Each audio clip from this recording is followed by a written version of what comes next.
we'll get to that in a little bit. But SHO performance package, that gets you 20-inch wheels, okay? That's what this vehicle has, okay? And it's 245 wide tires in all four corners. I believe the 19-inch wheels gets 255 wide tires. I think that was the OEM sizing. That's kind of strange, but anyway, 245s is fine, especially since all these cars come with all-wheel drive. So 245s, you let me know in the comment section how you think the Taurus SHO looks to you. It's a clean-looking car, but it's just a big bulbous kind of, you know, full-size luxury car. But I'm more interested in this performance, so let's see what this is all about.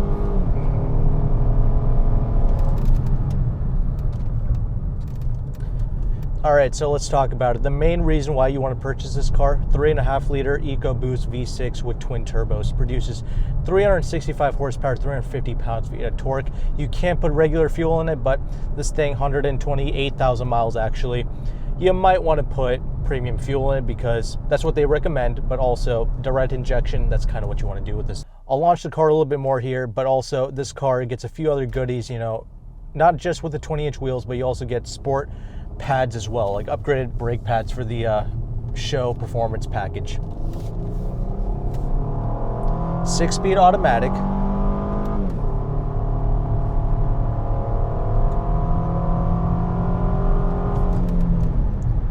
Surprisingly, it's not the fastest thing in the world, but it does get up to speed. It has more of a linear progression in the power band, basically. So this thing, it kind of winds out like a naturally aspirated motor, which actually a lot of people of the time actually said that, but because of the way they have this thing tuned, it doesn't feel super quick. It doesn't give you like that sensation of speed, like it pushes you back in the seat. But a lot of people like to mod these things and get up to over 400 horsepower. So you let me know if you have a tuned version of this car, how it's treating you. But you know, I do like the 6-speed, you know, because it's not like, you know, like a 10-speed or a 12-speed transmission. There's not a whole lot of gears for it to jump down, so that's pretty good.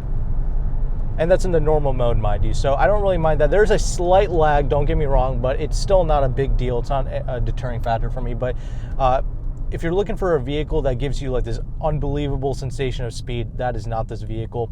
So just keep that in mind. But it's a strong pulling vehicle. Keep that in mind. You're not going to have an issue merging onto the highway or anything like that. That's for sure. But other things, they did actually focus on refinement as well with these cars. They wanted to kind of lower the road noise, tire noise, all that good stuff. Like the pillars here, it's like a cloth wrapped or something like that. I forget exactly what it is, but don't get me wrong, they put a lot of effort into the NVH of this car. Double pane glass. This car does have double pane glass. It's something to note about this car. They gave it the good old college effort here when it comes to refinement. I appreciate that. Sport tuned suspension over the regular standard Taurus vehicles, and it still rides exceptionally well. I'm going to take it over some garbage bumps here in a little bit up ahead, but as of right now, this car is very quiet, very composed. It's something that you wouldn't expect out of a Ford of this generation. I mean, this was a full-size car for them, 202 inches long. I mean, this is legitimately big body, like near Mercedes S-Class levels of sizing. Yet in the interior, it doesn't really translate, and I'll talk more about that in the interior segment, but that's just funny to me. But don't get me wrong, being a massive vehicle, this thing also weighs about 4,300 to 4,400 pounds. All-wheel drive is standard, if I haven't mentioned that already, so it's another reason why you might want to look into this thing. Besides not looking like a douchebag and flying under the radar, this is an all-weather, all-season vehicle. This particular car is rocking some very nice Continental cross-contact tires, you know, kind of all-season tires. Very good, I appreciate that. And 245 is all this tire needs width-wise. It's a squared setup in all four corners. It keeps the road noise down when you have like a skinnier set of tires, so I appreciate that. But you do feel like you're in a tank with this car. I will give it that. I mean, it doesn't have a lot going on for me in terms of prestige and swagger and road appeal and all that stuff. But again, you buy it for the undercover kind of low-key nature of this car, and it is kind of a cool car. I will give it that. But man, I would highly recommend you giving it a good little tune here, because this car kind of needs that. If you want to give it like more shove, like the way this car is set up, it's set for the power to come on in the later RPMs, if you will. This thing does do 0 to 60 in about 5.2 seconds, something like that. So it's not a slow car. Again, it's just, it hides the sensation from you. A lot of that has to do with the fact that this is such a refined car. But suspension-wise, it's got a strut-based suspension up front, which is not all that great. I mean, again, this is a budget platform car, so keep that in mind. No double wishbones here, but you do get a reworked multi-link rear suspension for the SHO model, for performance, refinement, all that good stuff. So obviously they did put some effort into this vehicle, but again, let's just launch it here and see what it's all about. Little Challenger V8 just went by there. There's no hiccups, there's no issues when you get off the line with this car. Again, no drama with this car. And it's a little bit of a colder day as well. But yeah, again, going over some of these trash bumps. Dude, not a whole lot of road noise, not a whole lot of wind noise. And it's very comfortable, man. And I appreciate that. That's one of the best parts about this thing.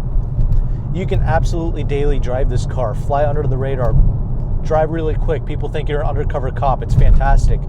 Again, over all these terrible bumps here, it's fantastic. These seats do a great job as well, which these are kind of like the sportier seats that you get with this vehicle. Braking performance is great. Like I mentioned, with the SHO performance package, you do get upgraded brake pads as well. The engine doesn't sound unbelievable or anything like that. It is just a V6. It is a turbo setup. But I will say this twin turbo is better than the twin turbo that they use today, honestly. This is a smoother setup. You know, going over that little corner right there. It bended that corner pretty well, actually. But let's just kick it down to the sport mode. Why not? Kind of just puts you down to a lower gear. That's about it. Also, I forgot to mention, you get a reworked electronic steering rack for the SHO Performance model. It's another thing you get with the SHO Performance. Because you're kind of in that lower gear, the throttle gets a little bit more touchy, but again, the sensation of speed does not increase when you put it into the sport mode or anything like that. It's not a drastic change. Everybody wants me to put these things in sport mode, but it doesn't do a whole lot of anything, honestly. Let's see here. Let's wait for all these idiots to pass. You know, and let's see what this thing is made of handling-wise, because it's a reason why you buy this thing. Again, with the heavy curb weight of this car, you do have a pretty good sensation that this vehicle is nice and pinned down, so I do like that. Let's launch this thing here. A lot of body roll with this thing when you really push it into the corners. At the absolute limit, you might want to have the kind of thicker tires, but for the most part, this will do it for most people. Again, good sensation of speed, but again, even in the sport mode, it's not really doing a whole lot. It kind of keeps you in the boost a little bit, but all it's doing is in the lower gear, you just get a little bit more throttle effect, basically. That's about it, not more of a speed anything. So I'll just leave it in the drive mode, honestly. That's kind of the better mode to leave it in. But yeah, as you saw there with the suspension, the way it's tuned, it's definitely, despite all the changes they made, this is still more of a luxury cruiser. At the very limits, the body roll does take an effect. You know, it's 4,400 pounds, damn near. It's not the best chassis in the world. It's a cop car, it's a rental car, all that good stuff. Let's see once again here. Front wheel drive base, obviously. Yeah, it's a fine car. It's a great cruiser. You know, drive around in it as like an undercover cop car, and you might have some fun with that. So that's pretty good. Creaks and rattles, some exist, but it's not ridiculous. Not as much as you might think it is. So, and again, they did make some interior refinements as well. You know, as best as Ford can do, and I'll talk more about that in a little bit. But this car feels very natural. I'll give it that. You know, everything about it, it's tuned the way it should be. You know, the electric steering rack, all that good stuff. It doesn't feel super overweighted for no apparent reason or anything like that. Despite it being a very large car, you can actually places on the road. It doesn't feel gargantuan to whip around, so that's good. Again, you definitely feel the weight when you're really hustling this thing. I like how everybody slows down because they think I'm like a cop or something.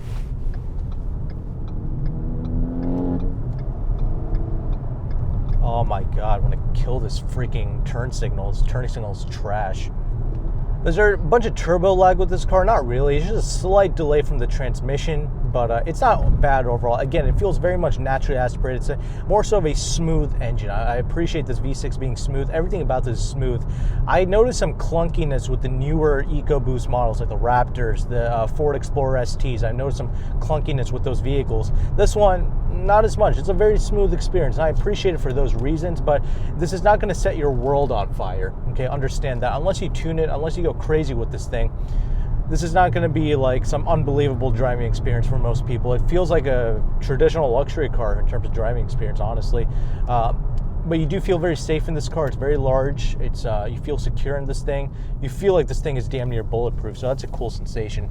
I do like the brakes. I do like all the inputs, like I mentioned before, so that's pretty good.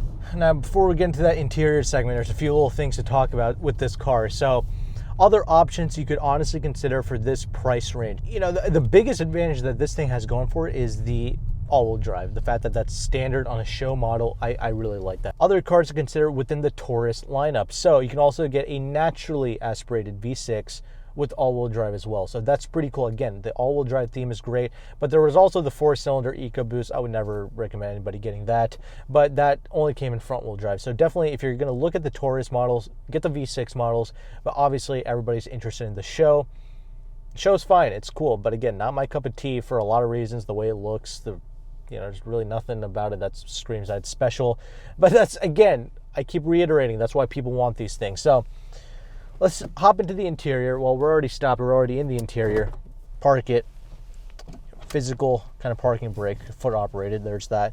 So let's talk about this thing. This interior is kind of updated for 2013 or for this particular SHO model and all that good stuff. And it's again, they made efforts here to kind of not make it look completely generic and like a rental car. Like, there's a lot more use of soft touch materials all around the cabin space here.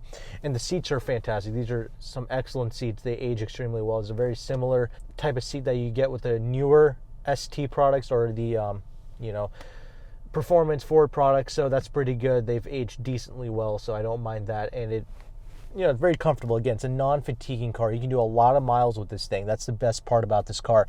And the seating position is pretty decent as well. There's a lot of travel in the seat, so you can be a larger gentleman or lady and get into this thing, and you should be pretty comfortable in this, so that's good. But again, it is still a cheaper Ford plastic interior. You know what I'm saying? There's a few little rattles and stuff coming from the front end here, especially when you go over like the worst bumps. But keep in mind, this thing has been sitting outside for a little bit, so keep that in mind as well. A lot of temperature fluctuations here as well, so something to keep in mind. But this is not the worst interior space. I'm not gonna lie. This is not terrible, but it's not the best either. So we'll talk about it.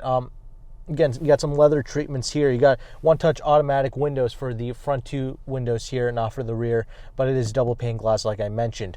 Steering wheel. Okay, it's kind of a weird steering wheel. That's primarily because it's kind of like worn out a little bit. It's kind of has like this Alcantara material, which kind of faded out here, so it kind of looks weird. Kind of have like this leather top and bottom thing going on, so it just is what it is. Again, it's more of a generic space, but they kind of try to sprucing it up a little bit. This turn signal needs to die.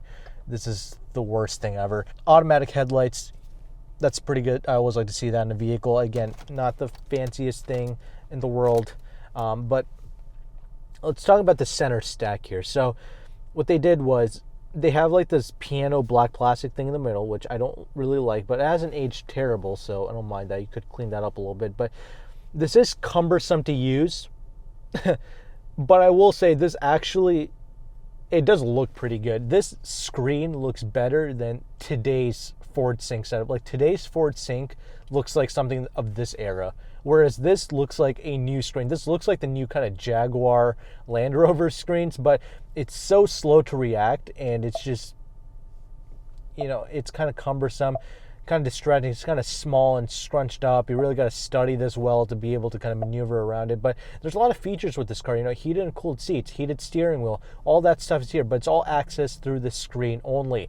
The temperature, accessing the HVAC, very difficult here. So that I don't like. The newer systems, they don't look as nice, but they're easier to use. This looks very good. Like, this does not look dated at all. So it's kind of strange, but again, I don't like using it. Nobody likes using it, but it does look pretty good. Sound system is not that great, but it's okay. It gets the job done.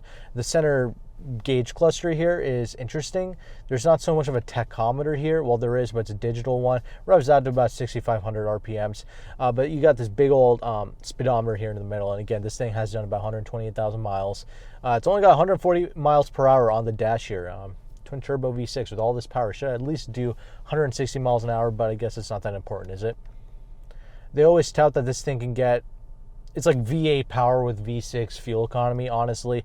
Again, it doesn't translate a whole lot into speed here, but again, whatever, it is what it is. Got this kind of silver, kind of plastic, but kind of carbon fiber effect here. That's pretty good. You have a decent amount of space in the glove box. It's not a whole lot, but it's something. You have a few little pockets of space here as well. You know, they're trying here. So you got this whole sync Microsoft thing going on. Sony sound system, again, it sounds all average. It works about average. It's okay. It's a 7 to 8 year old car now.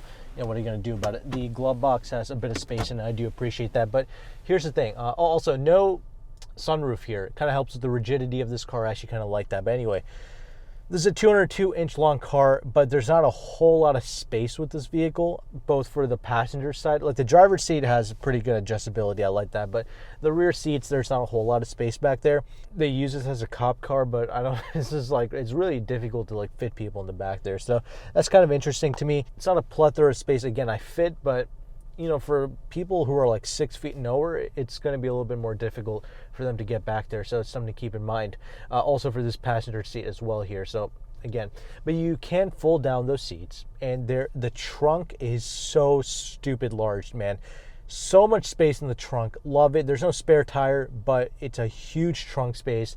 You can fold down the rear seats. It's a very practical car in that sense. And also, I forgot to mention, you have HVAC for the rear occupants as well as heated seats in the back. So again, a lot of features going on here. This is, you know, almost a $50,000 car when it was new. So it's got a bunch of features, bunch of options. It's got the SHO performance package on top of being a SHO model. So that's why you get the 20-inch wheels as opposed to the 19-inch wheels. Even with the big old 20s, it still rides beautifully.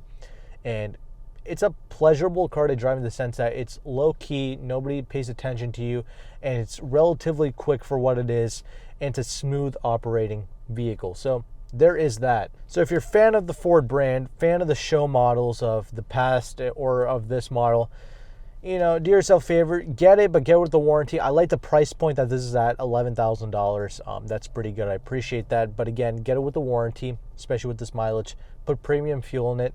Enjoy it for what it is. And if you're an owner of this thing, let me know. I'm sure you guys love it, the people who own this thing. But there are some other options to look into as well. Like I mentioned, a GS350 Lexus, if you can find at a good price, maybe a Genesis with the V8. Those are pretty cool cars as well. So yeah, they used to sell like 100,000 of these things in the 90s, but I feel like the Dodge Charger is the one that really kind of took over, primarily because they got the marketing down. Chevy SS failed. This pretty much failed as well. Dodge keeps selling 100,000 units a year with the Challenger and the Charger, the 2-door and the 4-door. That's pretty crazy.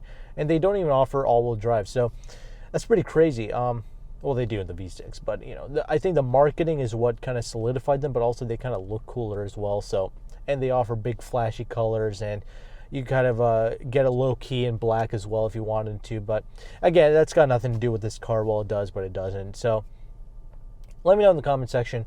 This review is done. The next video will play on the end screen here. I'll see you there.